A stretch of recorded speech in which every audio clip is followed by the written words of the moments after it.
These new highway rules start tomorrow.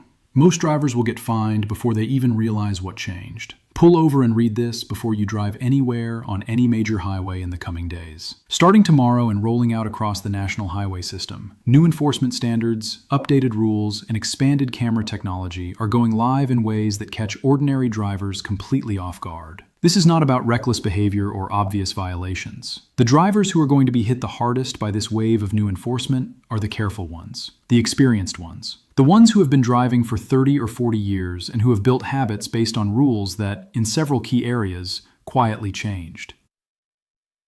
Here is the part that makes this genuinely serious. Most of the people who will receive fines in the coming weeks have no idea any of this is happening. They are going to drive the way they have always driven, and they are going to get a citation for something they have done 1,000 times without consequence. And for many of them, especially senior drivers and drivers who commute through construction corridors regularly, a single citation can be the beginning of a cascade. Higher insurance premiums, points on the license, in some states, mandatory driver improvement courses, and for drivers who accumulate multiple violations, license review proceedings.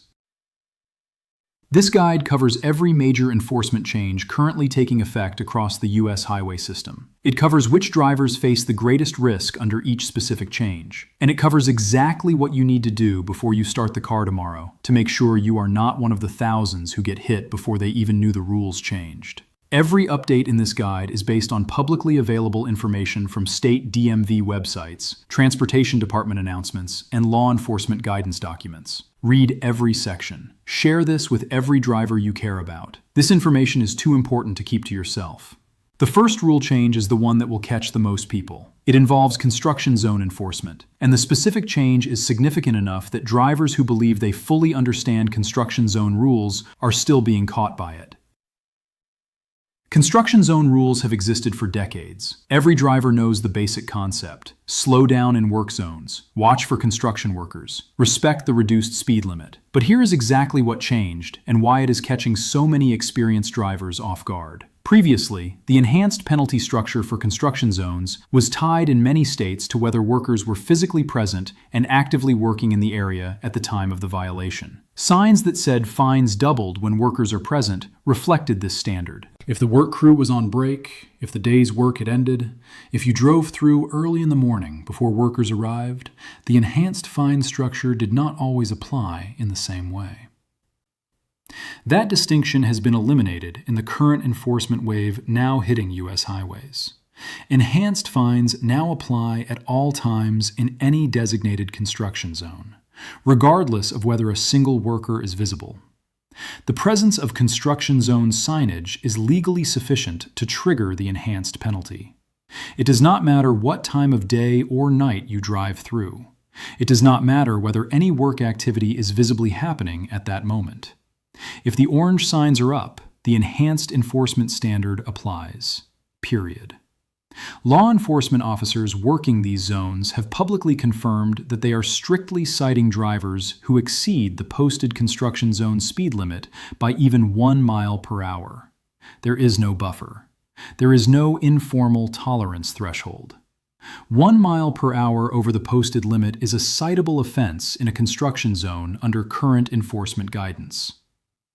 Along major highway corridors where construction projects are active, which right now includes significant stretches of highway across nearly every region of the country due to infrastructure project activity funded through federal programs, this rule is being enforced consistently and immediately. What this means for your driving starting tomorrow is straightforward. The moment you see orange construction zone signage on any highway, treat that zone as if an entire crew is actively working right next to your vehicle. Bring your speed down to the posted limit immediately, not gradually. Hold that speed for the entire length of the zone, not just the sections where you can see active work. And do not resume normal highway speed until you have fully cleared the zone and passed the signs indicating the construction area has ended. Many experienced drivers have a habit of watching for construction workers as their visual cue to slow down. Under current enforcement, that habit will generate citations consistently because the sign is now the legal trigger, not the worker. The financial impact of a single construction zone violation under the enhanced penalty structure can reach several $100s in fines, depending on the state and the degree of the speed excess. Add the insurance premium increase that follows a moving violation in a construction zone, which in many states is treated more seriously than a standard speeding ticket, and the total cost of a single citation can easily exceed $1,000 over the following years. The second rule change is the one that surprises experienced drivers the most, because it involves something they were taught decades ago and have practiced without incident for their entire driving life.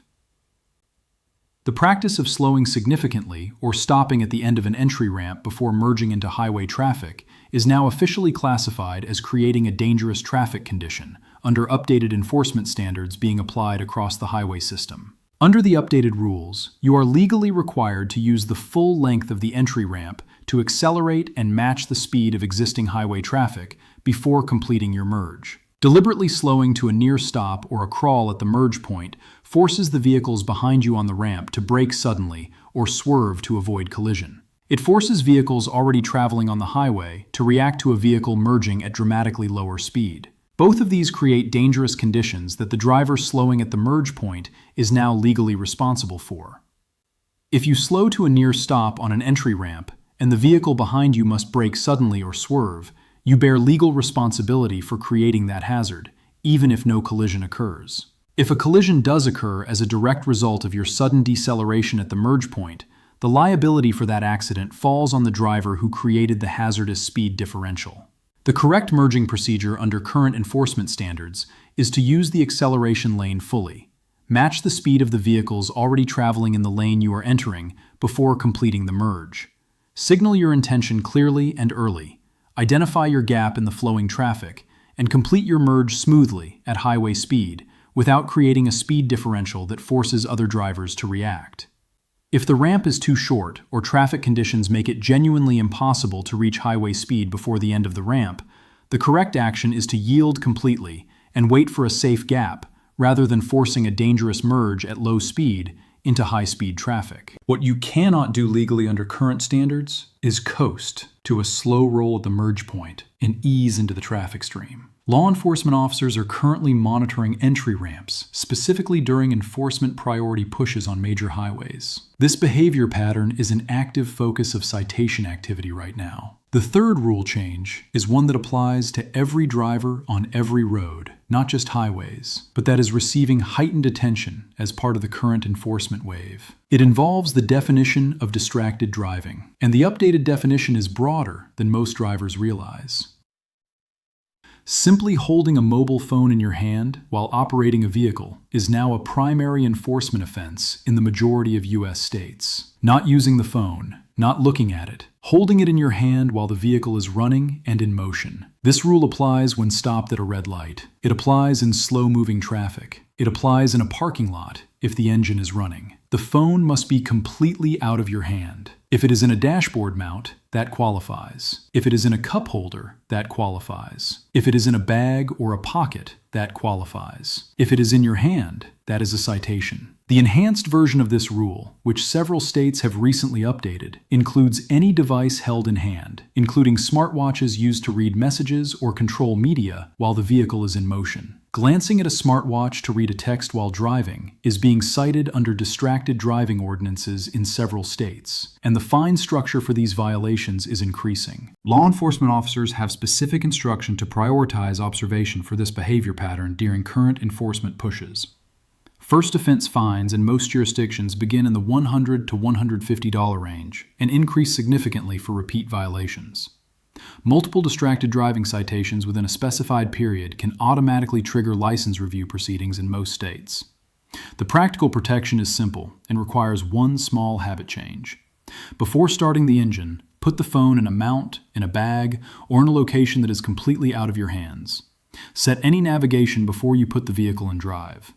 If you need to make a call, use Bluetooth. If you need to check something on your phone, pull completely off the road in a legal parking area before picking up the device. The fourth rule change involves parking, specifically parking distance requirements from intersections and crosswalks.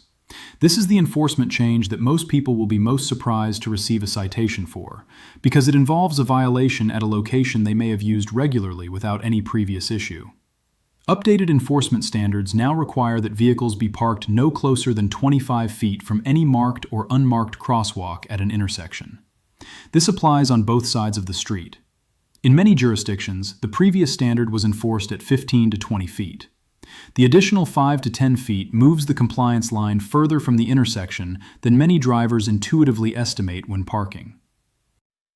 The reason for the updated standard is safety.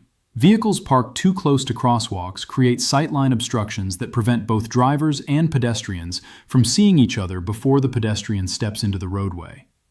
The additional clearance improves sightlines and reduces pedestrian collision risk at intersections.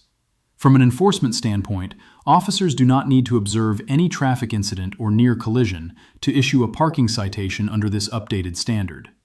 Measuring the distance between the parked vehicle and the crosswalk line is sufficient to issue the citation if the vehicle is within the prohibited zone. Before parking near any intersection, pay careful attention to the distance from the nearest crosswalk. When in doubt, move further from the intersection.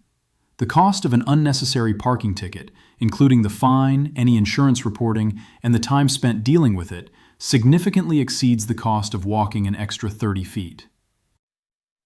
The fifth rule change involves the failure to yield to pedestrians at crosswalks, and the consequent structure for violations has been significantly tightened under current enforcement standards. Failing to yield the right-of-way to a pedestrian in any marked crosswalk is now a mandatory citation offense in most states, with no informal discretion to let the violation pass with a warning. The minimum fine for a first offense in most jurisdictions now begins at $100, and in many states significantly exceeds that amount depending on circumstances. Beyond the financial penalty, a failure to yield at